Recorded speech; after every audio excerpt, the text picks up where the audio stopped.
अस्सलामु अलैकुम वरहमतुल्लाहि ताला वबरकातुहू। मालिक लम यज़ल का हम पर करोड़ों एहसान है।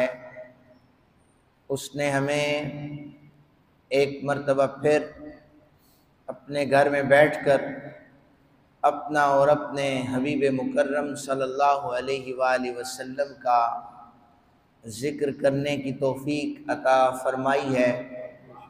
दुआ करें कि आज के उन्वान के हवाले से यहाँ पर जो कुछ भी बयान किया जाए, रब्बे ज़ुल जलाल मुझे हक़ और सच बयान करने और फिर हम सबको तमाम बातों पर अमल करने की तौफीक अता फरमाए। आज यकम मुहर्रमुल हराम, नया इस्लामी साल। आपने देखा होगा कि जब अंग्रेज़ी महीना शुरू होता है, हमारे जवान, बच्चे, बूढ़े सब, और फिर हमारे मुल्क पाकिस्तान में भी वो बाकायदा तौर पर तकारीब सजाई जाती हैं जिसमें मुबारकबादियाँ दी जाती हैं कि नया साल शुरू हो चुका है।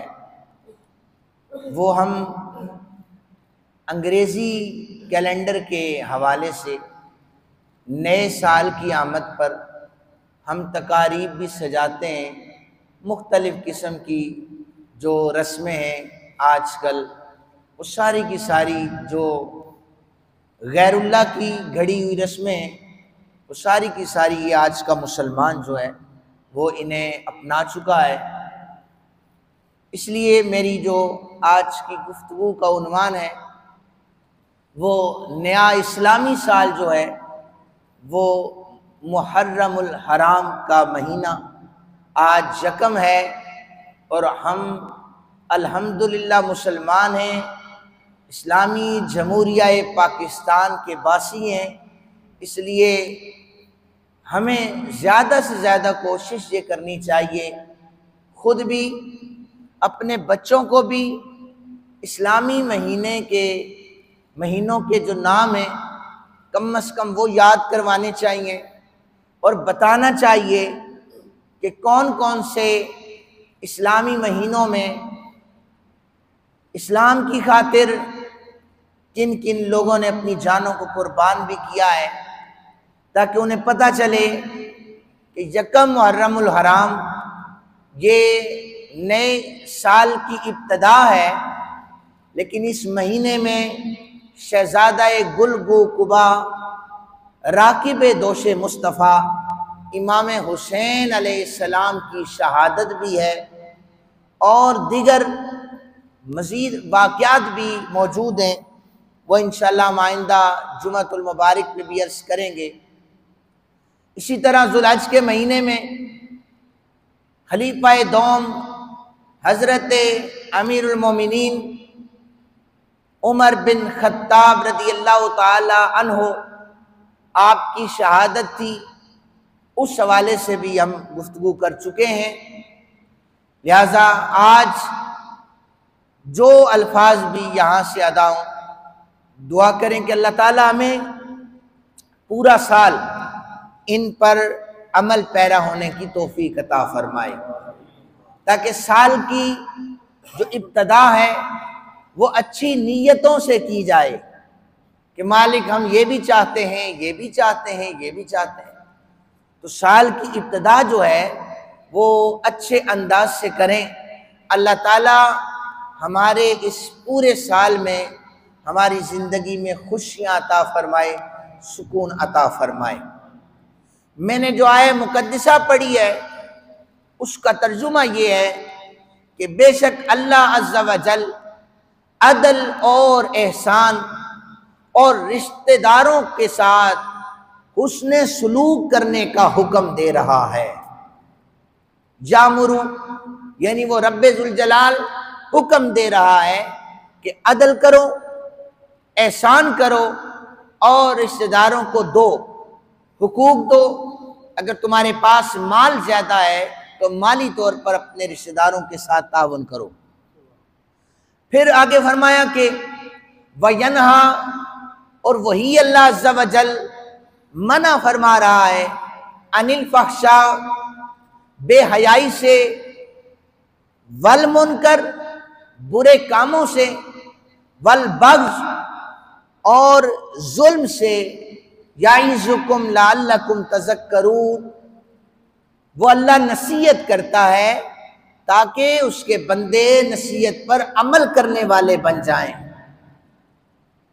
आप अगर सिर्फ इस पूरी आय मुकद्दिसा को ले लें और ये सामने रखें कि हमने जो पूरा साल गुजारना है वो इस आय मुबारका के तहत गुजारना है, अदल करना है, एहसान करना है, और हमने रिश्तेदारों के साथ उसने सलूक करना है, बुराई के काम छोड़ने, बुरे काम छोड़ने, जुल्म किसी पर भी नहीं करना।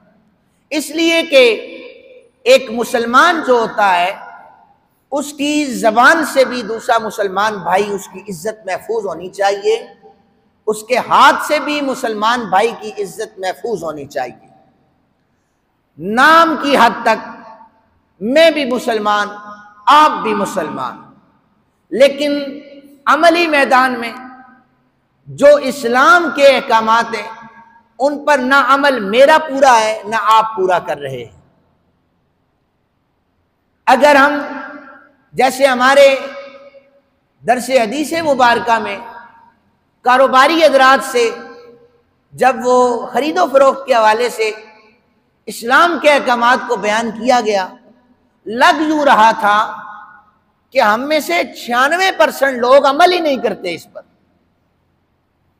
यानी इस्लामी जमहूरिया पाकिस्तान में कारोबार जो हो रहा है इस पर जो मुसलमान है इस्लाम के मुताबिक अमल पैरा नहीं है। और 96 कह रहा हूं मैं, हो सकता है कम कह रहा हूं, 1-2% जो है लोग कारोबार कर रहे हैं। मिसाल के तौर पर सबसे पहले जो सुन्नत तरीका है अपने कारोबार को शुरू करने का वो है कि जब सुबह सूरज तुलू होने से पहले अल्लाह अज़्ज़ा वजल रिज़्क़ की तकसीम फरमाता है, तो उस वक्त हमारा ताजिर तबका क्या कर रहा होता है? आप बताएंगे मुझे, क्या कर रहा होता है? वेरी गुड, वो सो रहा होता है। और वो जागता कब है? 11-12 बजे। और फिर उसका कारोबार कब तक चलता है? रात को। और अभी नया एक वो आपने 24/7 लिखा होता है, कहते हैं बड़ा चलता है इसका कारोबार, 24/7 लिखा हुआ है, यानी हफ्ते के 7 दिन 24 घंटे सर्विस है। सुबह भी शिफ्टें हैं, रात की भी शिफ्टें हैं। जब रिज़्क़ जो है इसका वादा अल्लाह अज़्ज़ा वजल ने किया है वो अल्लाह दे रहा है, लेकिन आपको आपका जो ईमान है वो क्या है? गाहक है। क्या है? आप बोलते जाएं, ये नहीं कि आप बच्चे हैं आपको पता नहीं है, सारी चीजें आप जानते हैं, बड़े तेज हैं आप लोग, सारी जानते हैं, बस बोला करें ताकि मेरे साथ साथ आप लोग भी तकरीर करें। मैं भी चाहता हूं कि आप सारे मुकर्रर बन जाएं, ऐसा ही है जी, मैं चाहता हूं आप सारे मुकर्रर बन जाएं, आप भी तकरीर किया करें। क्या हम इस्लाम के मुताबिक कारोबार कर रहे हैं? ये सिर्फ एक मिसाल दे रहा हूं, ऐसी हजारों मिसालें मेरे सामने मौजूद हैं। इस्लामी जमहूरिया पाकिस्तान में रहने वाले नए साल की इस इब्तिदा से अपने पल्ले इस बात को बांध लें, जिंदगी का कोई डिपार्टमेंट हो उसमें हमने सबसे पहले ये देखना है हमारी तरजीहात इस्लाम होगा। इंशाअल्लाह क्या होगा? इस्लाम होगा। और जो मैंने आया मुकद्दिसा पढ़ी है इस हवाले से हजरत उमर बिन अब्दुल अजीज रजी अल्लाह ताला अन्हु आपने बाकायदा तौर पर इस आया मुबारका को मिंबरों से वास करने वाले खतीबों को हुक्मनामा जारी किया था कि इस आया मुबारका को खुतबों का हिस्सा बना दिया जाए। आपने सुनी होगी मेरे से भी इन्नल्लाह यामुरु बिल अदलि वल इहसान व इताइ ज़िल कुर्बा व यनहा अनिल फ़हशाइ वल मुनकरि वल बग़्य याइज़ुकुम लअल्लकुम तज़क्करून। हर जुमे उमर बिन अब्दुल अजीज रज़ियल्लाहु ताला अन्हु ने फरमाया कि इसे खुतबों का हिस्सा बनाया जाए। क्यों? क्योंकि अब्दुल्ला बिन मसूद जो कुरान इस अंदाज में पढ़ते थे कि मेरे आका करीम सल्लल्लाहु अलैहि वसल्लम ने फरमाया कि मेरा अब्दुल्ला जो है कुरान इस अंदाज में पढ़ता है जैसे अभी अभी कुरान की आयत का नुज़ूल हो रहा हो। सहाबाए किराम के काफिले आमने सामने आए ना, तो ना ये जानते थे कि वो कौन सा काफिला है, ना इस तरफ वाले जानते थे वो कौन सा काफिला है। एक तरफ काफिले में हजरत उमर बिन खत्ताब थे, तो आपने अपने गुलामों से कहा जरा पूछो तो सही है बड़ा काफिला किसका है। तो उन्होंने पूछा भाई कौन हो काफिले वालों। उस काफिले से आवाज आई कि हम अहले ईमान हैं, हम हुजूर के हाथों पर इस्लाम कबूल कर चुके हैं। ये पहचान करवाई जा रही है कि हम अहले ईमान हैं। फिर हजरत फारूक आजम ने कहा इस तरह थोड़ी पहचान होती है अहले ईमान की। अगर तुम अहले ईमान होगे तो कुरान को जानते होगे। ये सुन ले जरा, अगर तुम अहले ईमान होगे तो कुरान को जानते होगे। हजरत उमर बिन खत्ताब ने फरमाया फिर कुरान को अगर जानते हो ये बताओ कि कुरान की सबसे जामे आयत कौन सी है, सबसे जामे आयत कौन सी है जो हर पहलू पर हमारी रहनुमाई कर रही है। अब्दुल्ला बिन मसूद उस काफिले में मौजूद थे जो अजीम कारी कुरान थे, वो खामोश रहे, लेकिन आपने अपने गुलाम से कहा उठकर इन्हें जवाब दो कि सबसे जामे आयत कौन सी है। तो हजरत अब्दुल्ला बिन मसूद रज़ियल्लाहु ताला अन्हु का सिपाही उठा, उसने कहा सबसे जामे आयत है इन्नल्लाह यामुरु बिल अदलि वल इहसान व इताइ ज़िल कुर्बा व यनहा अनिल फ़हशाइ वल मुनकरि वल बग़्य। हजरत फारूक आज़म ने कहा अच्छा ये टेस्ट हो रहा है, क्या ये काफिला मुसलमानों का है? यानी अगर मैं यहां पर आपसे इस्लाम के हवाले से सवाल करूं तो इल्ला माशाअल्लाह, और हम कौन है? कौन है? अच्छा ठीक है।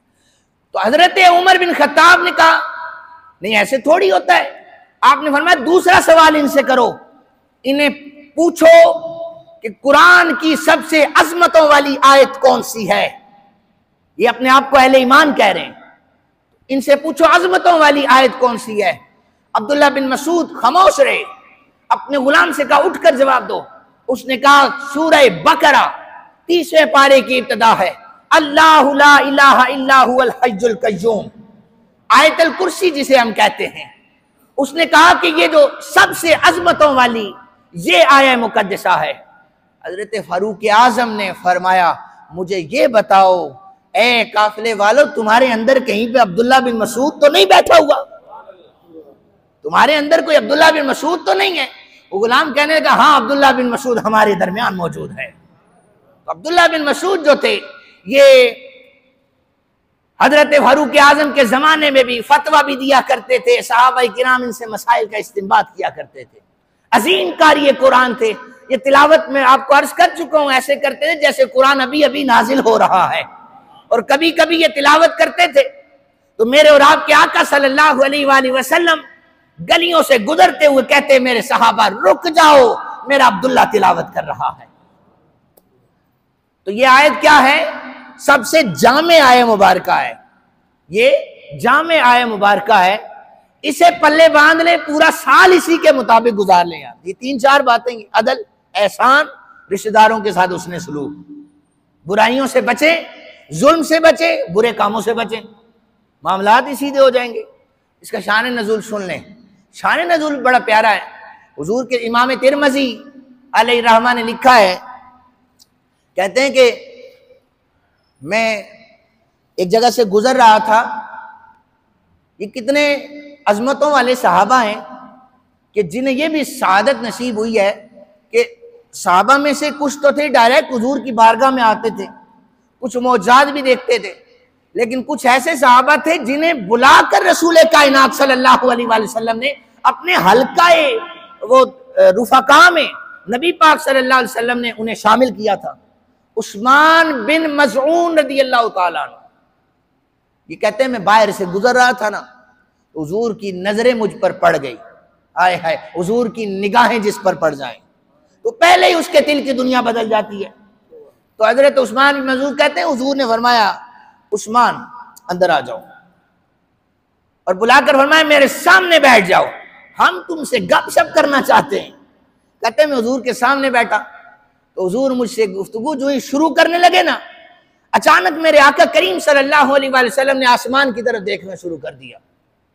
आसमान की तरफ देखा और फिर ऐसे हुजूर देख रहे हैं, अपनी नजरों को नीचे लेके आ रहे हैं, और एक जगह पे आकर हुजूर ने अपनी नजरों को रोक दिया। मिंबर पर नबी पाक सल्लल्लाहु अलैहि वसल्लम ने आसमान से इस तरह नीचे देखते देखते देखते मजलिस में एक जगह पे अपनी नजरों को रोका और मिंबर से उतरकर उस जगह पर चले गए। शान नज़ूल सुनिए इस आया मुबारक का। और वहां जाकर नबी पाक सल्लल्लाहु अलैहि वसल्लम इस अंदाज से बैठे हैं कि जैसे कोई रसूल कायनात सल्लल्लाहु अलैहि वसल्लम से बातें कर रहा है। आप सर भी हिला रहे हैं, फिर आप गुफ्तगू भी करते हैं। सहाबा कहते हैं हम नहीं देख रहे कि सामने कौन बैठा हुआ है। कुछ देर गुजरी, वो गुफ्तगू का अंदाज खत्म हुआ, फिर मेरे आका करीम सल्लल्लाहु अलैहि वसल्लम ने इस तरह देखना शुरू किया, और देखते देखते नबी पाक सल्लल्लाहु अलैहि वसल्लम की निगाहें आसमान पे चली गई। आप वहां से उठे, मिंबर पर फिर तशरीफ ले आए। हमने पूछा या रसूल अल्लाह सल्लल्लाहु अलैहि वसल्लम, आज ये मामूल से हटकर हमने देखा है, आपने आसमान पे देखा, मजलिस में देखा, बैठ गए, किसी से बातें की, बातें करने वाला भी नजर नहीं आ रहा, फिर आपने उसे जनाब आसमान तक छोड़ा है। या रसूलल्लाह कौन था? फरमाया जिब्रील अमी आए थे, मुझसे आकर कलाम कर रहे थे, और अभी अभी कुरान की ये सूरह नहल की आयत लेके आए हैं। या रसूलल्लाह कौन सी आयत है? फरमाया इन्नल्लाह यामुरु बिल अदल वल इहसान व इताइ ज़िल कुर्बा व यनहा अनिल फहशाइ वल मुनकरि वल बग़य। ये आया मुकद्दसा लेके हैं। उस्मान बिन मज़ऊन कहते हैं कि गपशप जब शुरू हुई थी, मेरे दिल की दुनिया तो पहले ही बदल गई थी, लेकिन जब मैंने आया मुकद्दसा पढ़ी ना और हुजूर का ये अंदाज देखा, तो मैंने बस आया मुकद्दसा सुनने के बाद अपना हाथ हुजूर के हाथों में दे दिया, या रसूलल्लाह मुझे कलमा पढ़ा कर मुसलमान बना दिया जाए। तो ये जामे आया मुकद्दसा है। क्या करना है? अदल। पूरे साल में क्या करना है? क्या करना है? अदल, एहसान, रिश्तेदारों के साथ उसने सुलूक, बुरे कामों से बचना है, बेहयाई से बचना है, और जुल्म से बचना है।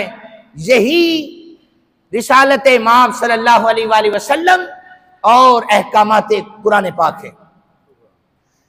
फिर आप याद रखें, जो नबवी माशरा है ना, नबवी माशरा 3 किस्म की मैं आपको बता देता हूं। नबवी माशरे में अदल, इसी तरह एहसान और इसार, 3 चीजें याद रखें। अदल है, एहसान है और इसार है।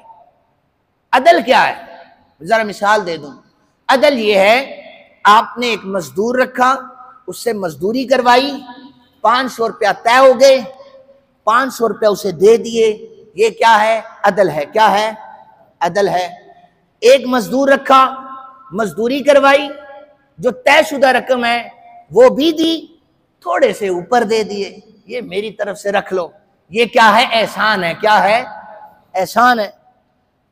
फिर इसार क्या है? इसार, मजदूर रखा, मजदूरी दी, उसे ज्यादा भी दिया, फिर जो अपने पास था सोचा कि अगर ये दे दिया तो खाली हो जाऊंगा, चलो खैर है, इसका गुजारा हो जाए मेरी खैर है, इसका गुजारा हो जाए मेरी खैर है। ये अगर कर लिया तो इसे इसार कहा जाता है। क्या कहा जाता है? आए मैं आपको इसार की मिसाल दे दूं। जंगे यरमुक, सहाबा किराम जख्मी हालत में पड़े, और नबवी माशरे में अदल जो था उसे कम दर्जे में समझा जाता था, अदल का दर्जा सबसे कम समझा जाता था। हर कोई कहता ना अदल और इंसाफ करो, नबवी माशरे में अदल का दर्जा सबसे कम था, फिर एहसान का दर्जा था, और फिर इसार का दर्जा था। और नबवी माशरे में इसार का दर्जा होता था, अदल को भी कम और एहसान को भी कम जाना जाता था। जंग यरमूक की मिसाल देता हूँ आपको, इसार का पता चल जाए। सहाबा किराम जख्मी हालत में पड़े, इधर से आवाज आई पानी चाहिए, प्यास लगी है, तो किसी ने जाकर पानी का प्याला भरा, पिलाने ही लगा था कि दूसरी जानिब से आवाज आई मुझे भी प्यास लगी है। इस जख्मी हालत में पड़े हुए सहाबी ने ये कहा कि मेरी प्यास को छोड़ दो, पहले मेरे मुसलमान भाई की प्यास को बुझाओ। और फिर जब वहां पर पानी का प्याला पहुंचा तो किसी और कोने से आवाज आई प्यास की, तो उसने कहा भाई मुझे छोड़ो, उसे पिलाओ। तो यूं प्याला फिरता रहा और सहाबा किराम जामे शहादत नोश कर गए। दुनिया वालों को मिसाल दे दी कि अदल हमारे नजदीक छोटा दर्जा है, हम इशार करते हुए अपनी जानों को भी कुर्बान कर दिया करते हैं।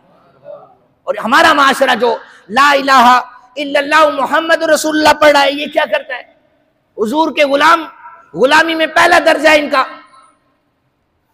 सारी शरारतें लेकर मस्जिद में आते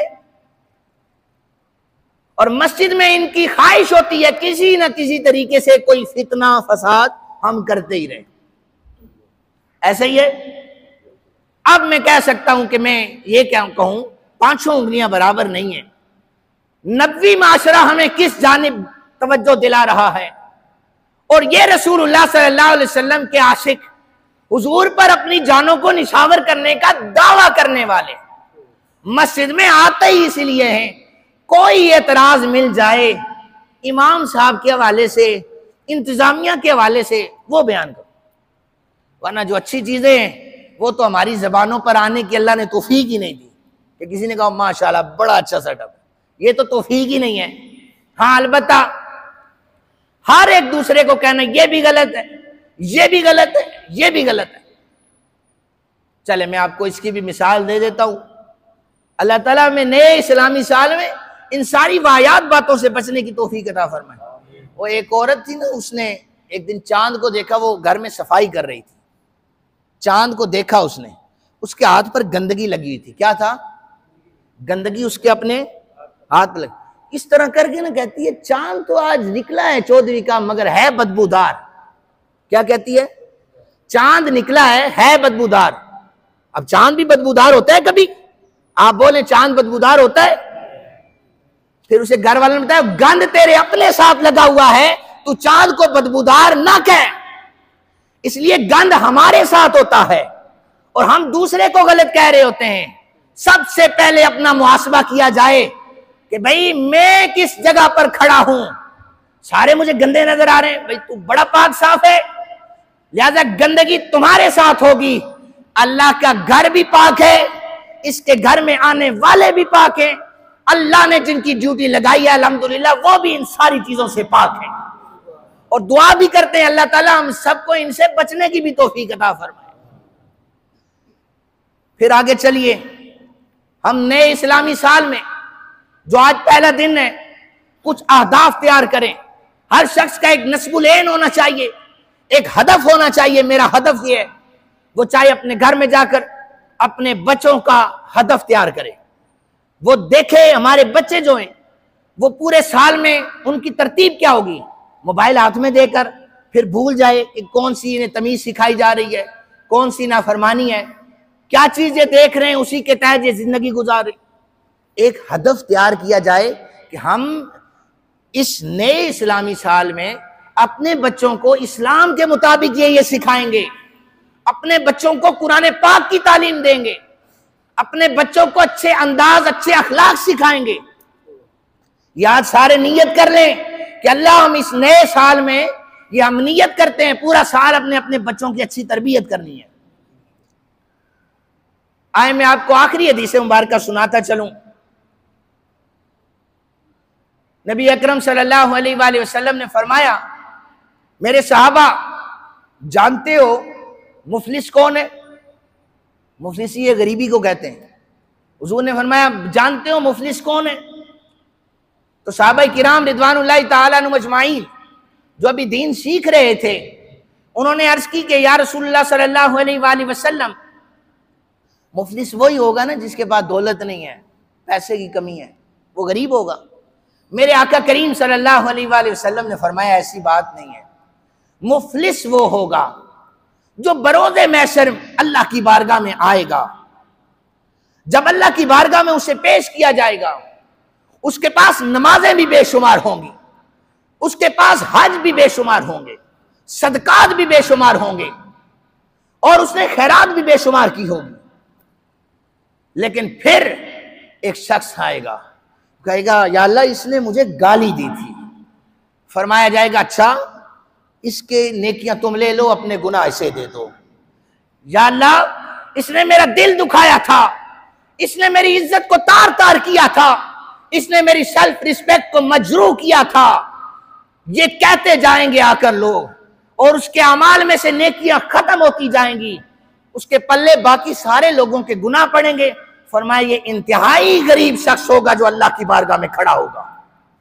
मेरे साहबा मुफलिस वो है जो नमाजें तो लेके आए, रोजे तो लेके आए, हज तो लेके आए, लेकिन वो उसने किसी को गाली दी हो। हदीस के अल्फाज क्या है? उसने किसी को गाली दी हो। जब वो गाली देगा तो क़यामत वाले दिन अल्लाह की बारगाह में शिकायत होगी, तो उसके जो नामा अमाल में नेकियां वो सारी उठा ली जाएंगी। ये सबसे बड़ा मुफलिस है। इसलिए हमने नए इस्लामी साल में आज इब्तिदा में ये नीयत करनी है कि अल्लाह ताला हमें बुरे कामों से बचाए। वयनहा अनिल फहशा, ये जो आखिरी हदीस मुबारक है वयनहा अनिल फहशा है कि अल्लाह ताला हमें बुराइयों से बचने की तौफीक अता फरमाए। और याद रखें कि दुआ करें अल्लाह ताला पूरा साल हमें हक और सच बोलने की तौफीक अता फरमाए, झूठ जैसी लानत से अल्लाह ताला हमें बचाए। कुछ लोगों ने ठेका उठाया हुआ है कि वो झूठ को इतने मुतमाइन बेगैरती के साथ वो पेश कर देते हैं कि देखने वाला कहते हैं माशाल्लाह ये बंदा तो झूठ बोल ही नहीं सकता। इसलिए जो हक होता है, अगर आप हक और सच के साथ खड़े हो जाएं, आपको न तादाद की जरूरत पड़ती है, न किसी को कहने की जरूरत पड़ती है हमारे साथ हो जाओ। हक जो होता है वो हमेशा बातिल पर भारी होता है, और अल्लाह ताला हमेशा हक को फतह अता फरमाता है। अल्लाह ताला से दुआ है पूरे साल में अल्लाह ताला हमें सच बोलने की तौफीक अता फरमाए, झूठ से बचने की तौफीक अता फरमाए, नेकी के जितने काम हैं अल्लाह उन्हें अमल करने की उन पर तौफीक अता फरमाए। वमा अलैना।